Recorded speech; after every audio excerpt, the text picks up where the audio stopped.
ओम शांति। आज प्यारे मीठे भगवान की मीठी मुरली मंथन की डेट है 11 जुलाई 2020। मीठे मीठे बाबा अपने बच्चों से कह रहे हैं, सदा एक ही फिक्र में रहो कि हमें अच्छी रीति पढ़कर अपने को राज तिलक देना है। पढ़ाई से ही राजाई मिलती है। भगवान कह रहे कि सदा इसी फिक्र में रहो कि हमें तो अच्छी रीति पढ़ना है, अपने को राज तिलक देना है। पढ़ाई से ही हमें स्वर्ग की राजगद्दी मिलेगी। इससे बड़ी फिक्र और क्या होगी? किसी भी आत्मा के बारे में बिल्कुल भी फिक्र नहीं करना, देहधारी के तो बिल्कुल नहीं, क्योंकि सब कुछ करने वाले तो भगवान हैं। हम तो सिर्फ रास्ता बताने वाले हैं, हम कारण में नहीं जाने वाले, हम सॉल्यूशन में जाने वाले हैं। प्रॉब्लम के सॉल्यूशन में जाकर के उसको ख़त्म करते हैं। और सदा ये फिक्र रहे, ये नशा रहे कि हम तो भगवान से पढ़ रहे हैं, हमें राज तिलक मिलने वाला है ना। प्रश्न है, बच्चों को किस उल्लास में रहना है? दिल शिकस्त नहीं होना है, क्यों? सदा यही उल्लास रहे कि हमें इन लक्ष्मी नारायण जैसा बनना है, इसका पुरुषार्थ करना है। दिल शिकस्त कभी नहीं होना है, क्योंकि यह पढ़ाई बहुत सहज है, घर में रहते भी पढ़ सकते हो। इसकी कोई फीस नहीं है, लेकिन हिम्मत जरूर चाहिए।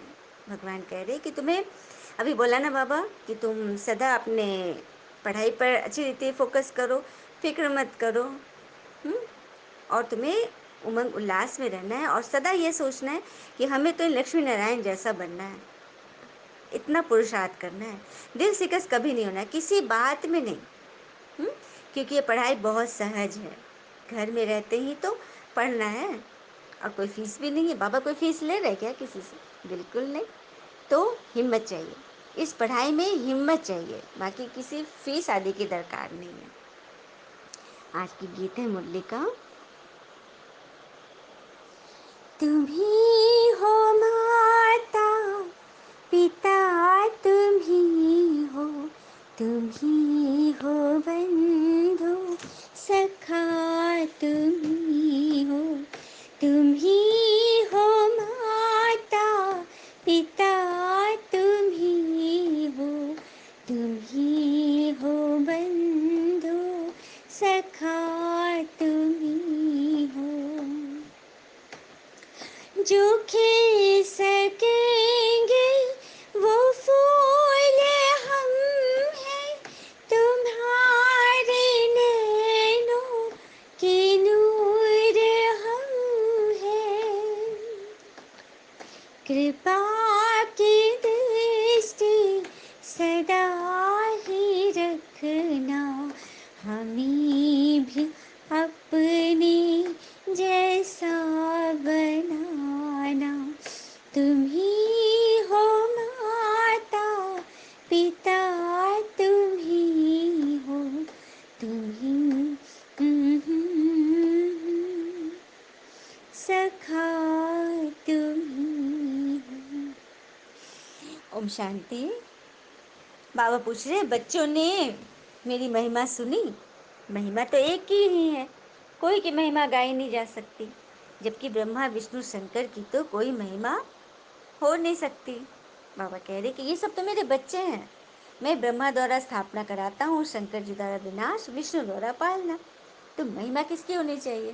परमात्मा की, जिन्होंने इनको बनाया। हाँ, रचता नहीं, इनकी रचना करी।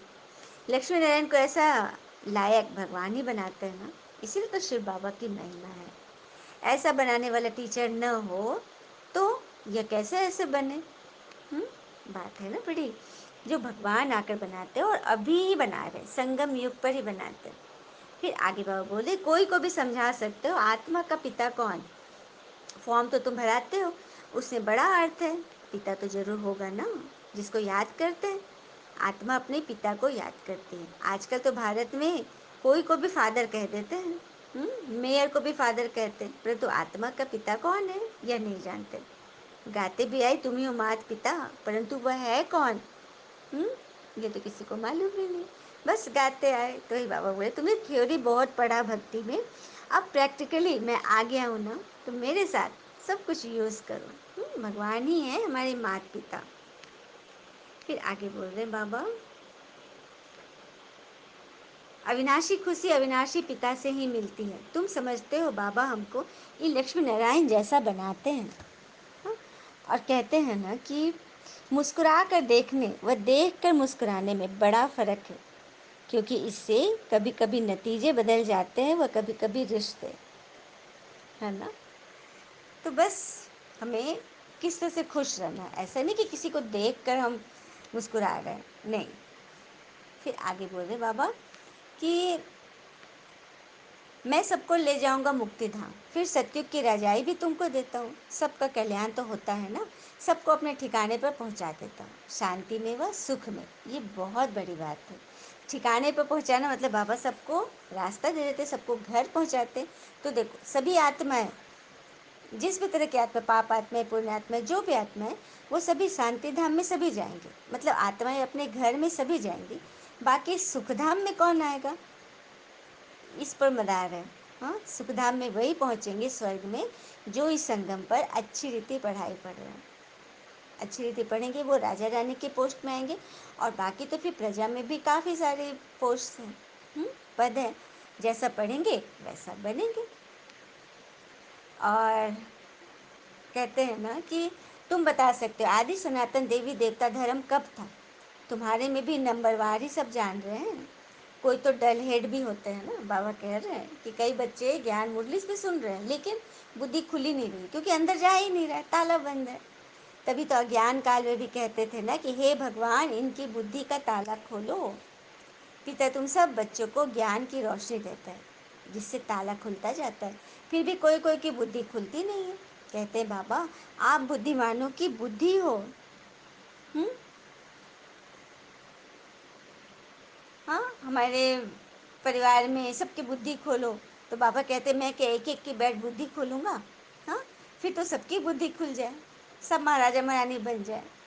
नहीं, बाबा ऐसा नहीं करेंगे। बाबा बाबा को करना होगा तो सबकी बुद्धि खोल देंगे, तो सारे तो नहीं आने हैं ना। हाँ, ऐसा नहीं कि बिना पुरुषार्थ के सबकी बुद्धि खुल जाए, मतलब सबको नंबर मिल जाए बिना पढ़े, तो फिर वही बात है। इसीलिए बाबा रास्ता बता रहे हैं, अब चलना न चलना, कितना चलना है ये तो हमारे ऊपर है। कहते भी हैं ना कि दर्पण में मुख व संसार में सुख, दिखता तो है मगर होता नहीं। तो वही बात है, हम दर्पण में अपना मुख देखें, अपने पुरुषार्थ को देखें कि हम कितना चल रहे हैं और चला रहे हैं। तो बच्चों को अच्छी रीति पढ़ना है, अच्छी रीति पढ़ेंगे तो घर ले जाऊंगा। हाँ, और फिर स्वर्ग में भेज दूंगा। मतलब घर तो सभी जाएंगे लेकिन स्वर्ग वही पहुंचेंगे जो अच्छी रीति पढ़ेंगे। अच्छा, मीठे मीठे बच्चों प्रति बाबा की नमस्ते। हम बच्चों की भी प्यारे शिव पिता को नमस्ते। और बाबा दिल से सभी आत्माओं की तरफ से आपको very very very good morning. धारणा के लिए मुख्य सार है, पहली पॉइंट, अपने लिए स्वयं ही पुरुषार्थ कर उच्च पद पाना है। पढ़ाई से स्वयं को राज तिलक देना है। ज्ञान को अच्छी रीति धारण कर सदा हर्षित रहना है। मतलब अपने लिए स्वयं ही पुरुषार्थ कर उच्च पद बनाना है। मतलब बाबा ने खुली छूट दे दी है, जिसको जितना मन पुरुषार्थ करो अपना उच्च पद बनाओ। बाबा किसी पर रोक नहीं लगाते। बाबा ने खुला दे दिया, सब कुछ खुला खजाना है। तो पढ़ाई से स्वयं को राज तिलक देना है, अच्छी रीति धारण करना है, सदा हर्षित रहना है, मुरझाना नहीं है। दूसरी पॉइंट है, ज्ञान तलवार में याद का जौहर भरना है। याद से ही बंधन काटने हैं। कभी भी कुछ भी बेकायदे चीज़ें नहीं देखनी है। अपने संकल्प को भी अपवित्र नहीं बनाना है, क्योंकि संकल्प ही तो बीज है ना। बीज जिस क्वालिटी का होगा तो वृक्ष तो वैसा ही तैयार होगा ना। हुँ? तो हमें भगवान हमारे संकल्प को चेक कर रहे हैं। और कहते भी हैं ना कि बुद्धि जब हड़ताल पर चली जाती है तो जुबान ओवर टाइम करने लगती है। सही बात है। तो बुद्धि को हमेशा अंडर कंट्रोल रखना है, क्योंकि बाहर रिश्तों का मेला है मगर भीतर हर शख्स अकेला है। हुँ? तो उस अकेलेपन को एकांत में बदलना। देखो एकांत और अकेलापन में बहुत फ़र्क है। अकेलापन में दुख है, तनाव है, चिंता, और एकांत में खुशी है, मौन है, हाँ, शक्ति है, एनर्जी है, योग है। तो कैसे किसी बात को हम किस तरह से उसको लें, ये हमारी बुद्धि पर है। तो बुद्धि का ताला खुला रहेगा तभी तो। तो फिर संकल्पों को हमें अपवित्र भी नहीं करना है, कुछ भी नहीं सोचना है व्यर्थ में। फंसना तो बिल्कुल नहीं, मूंझना तो बिल्कुल नहीं। किसी देहधारी पर यदि मूंझ गए तो फिर कहाँ पर हमारा पुरुषार्थ है, फिर तो वहीं के वहीं रह गए ना। हाँ, तो डिटैचमेंट सिखाते हैं बाबा। बाबा कह रहे हैं कि आप रूहानी सर्जन हो, मास्टर। आप पहले, सबसे पहले अपना इलाज करो। कि हमारे अंदर कोई किसी बात की तकलीफ तो नहीं है। हाँ, कोई बात में हम फंस तो नहीं गए, किसी ने कुछ बोला और हम उलझ तो नहीं गए उसी में, है ना। तो अपनी चेकिंग हम खुद करें और उन कमियों को बारीकी से हटाते जाएं, क्योंकि जब हम अपनी कमी हटाएंगे तभी तो हम सामने वाले को कुछ समझा पाएंगे, है ना। अच्छा, चलिए कुछ पल के लिए हम भगवान को याद करते हैं और वरदान लेते हैं। बाबा जो हमें रोज़ रोज़ प्यारा प्यारा वरदान देते हैं, किस लिए? ताकि हम उसे याद रखें और जीवन में उसे धारण करें। हाँ, याद रखेंगे तभी तो हम रिवाइज कर पाएंगे ना। याद ही नहीं है कि बाबा ने आज वरदान क्या दिया, तो फिर कैसे होगा। हुँ? तो हमें आराम से सभी बैठ जाएं, एकदम शांत चित हो जाए। मन बुद्धि दोनों सेम ट्रैक पर है। जैसे कि हमें किसी को याद करना होता है, बच्चा है, घर है, परिवार है। मन ने नाम लिया और बुद्धि पिक्चर दिखा देगी, होता है ना। हम कहीं बाहर है, बहुत दिन से घर की याद आ रही, तो देखेंगे तुरंत घर के सीन चलने लगते हैं, सिनेमा के जैसे, होता है ना। क्यों ऐसा होता है? क्योंकि मन बुद्धि सेम ट्रैक पर है। तो यहाँ जैसे मैंने बोला कि चलिए योग करते हैं, तो अब मेरे मन में क्या पिक्चर आना चाहिए? बाबा, परमात्मा निराकार, उनकी किरणें हमें विजुअलाइज होने लगी। बस मन ने बोला बाबा, सोचा बाबा, बुद्धि ने पिक्चर दिखाया और दोनों एकदम साथ साथ बैठ गए। इसी को कहते हैं कंसंट्रेशन। मन को हमने जहाँ लगाया वहाँ लग गया, सेकंड में।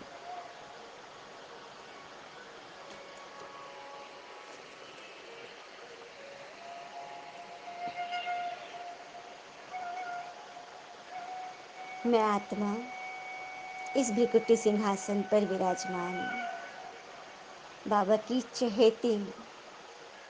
बाबा हमसे इतना प्यार करते हैं। रोज रोज बाबा हमें पढ़ा रहे हैं, समझा रहे हैं कि बच्चे, मैं आत्मा का पिता हूँ, मैं शरीर का पिता नहीं।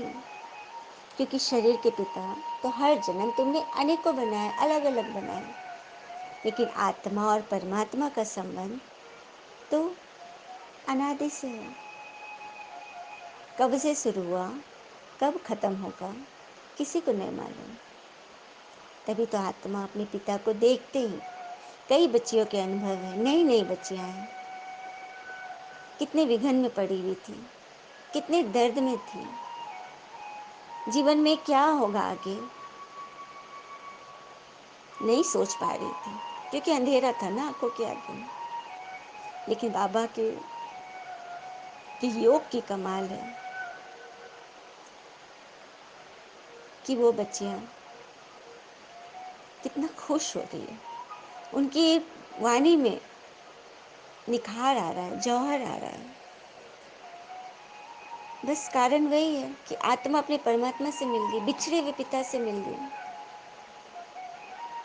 अब कोई बच्चा अपने को भिखारी समझ रहा है, भिखारी के घर में है, उसी तरह से काम कर रहा है। लेकिन जब उसको पता चलता है बहुत बड़े होने के बाद कि उसका पिता तो इस नगर का राजा है, और वो राजा आकर उस बच्चे से मिल लेता है, उस दिन से उस बच्चे का दिन कैसा बीतेगा।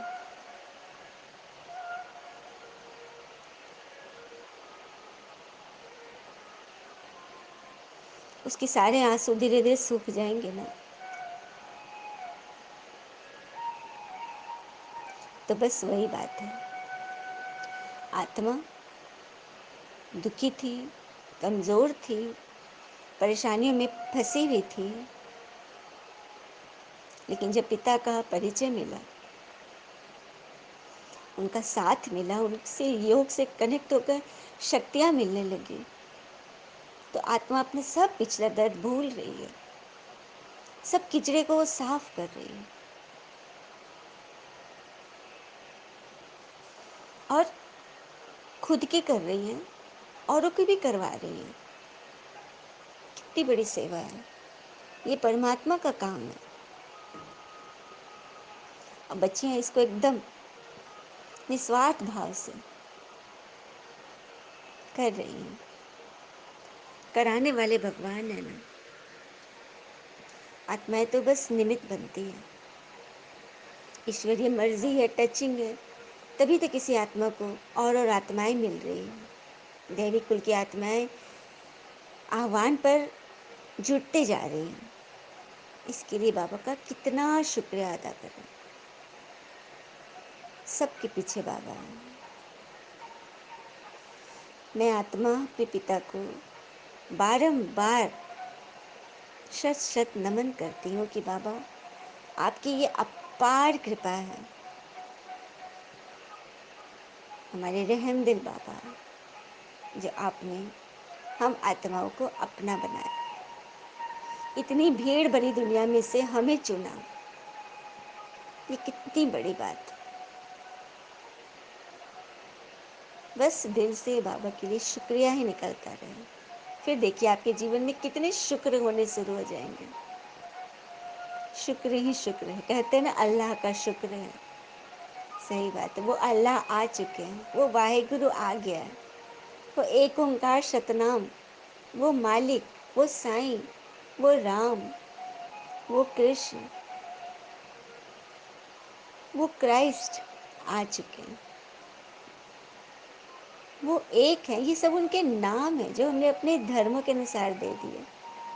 बाकी बाबा तो शिव तो एक ही है, निराकार आत्मा रूप में। भल उनके आगे परम लगा है, क्योंकि वो एवर प्योर है।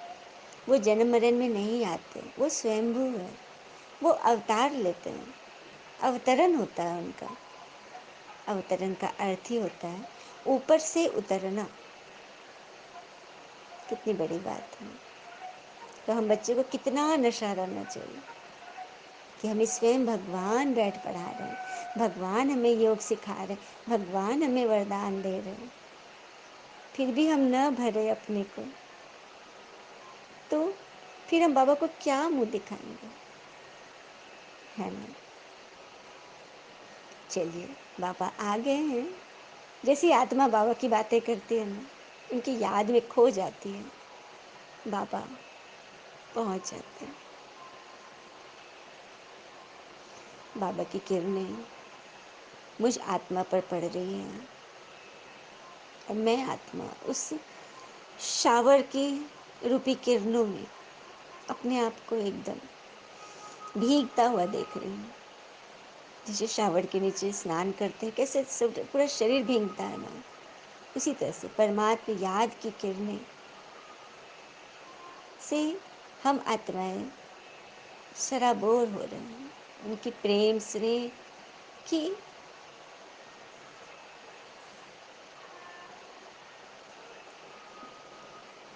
शब्द नहीं है बाबा। चलिए बाबा से वरदान लेते हैं। बाबा ने वरदान दिया, सदा एकांत और सिमरन में व्यस्त रहने वाले बेहद के वानप्रस्थी भव। विस्तार है, वर्तमान समय के प्रमाण आप सब वानप्रस्थ अवस्था के समीप हो। वानप्रस्थ अर्थात वाणी से परे, व्यर्थ वाणी से परे। वानप्रस्थी कभी गुड़ियों का खेल नहीं करते, वे सदा एकांत और सिमरन में रहते हैं। मतलब इसका उसका क्यों क्या ऐसे वैसे दुनिया के झमेलों में नहीं पड़ते, वे सदा एकांत में सिमरन करते हैं। निरंतर एकांत में रहना, एक का सिमरन करना, यही है सभी बच्चों प्रति बाप दादा की यही शुभ आशा है कि अब पिता और बच्चे समान हो जाएं। बाप दादा अर्थात बाबा हो गए हमारे शिव बाबा, और दादा या लेखराज दादा जिनके तन में शिव ने प्रवेश लिया, तो दोनों मिलकर कंबाइंड स्वरूप में बाप दादा हो गए। उनकी यही आस है कि हम बच्चे पिता समान जल्द से जल्द बन जाएं, सदा याद में समाये रहें। समान बनना ही समाना है, यही वानप्रस्थ स्थिति की निशानी है। आई बात समझ में? जब भगवान के समान बन जाएंगे तो परमात्मा तो निराकार है, निर्विकारी है, निरहंकारी है। हम ऐसे बनेंगे तो व्यर्थ वाणी से अपने आप उपराम हो गए, तो हो गए ना वानप्रस्थ, वाणी से परे। स्लोगन है, परमार्थ श्रीमत के आधार पर कर्म रूपी बीज को शुभ संकल्पों का जल मिलता रहे तो बीज शक्तिशाली बन जाएगा।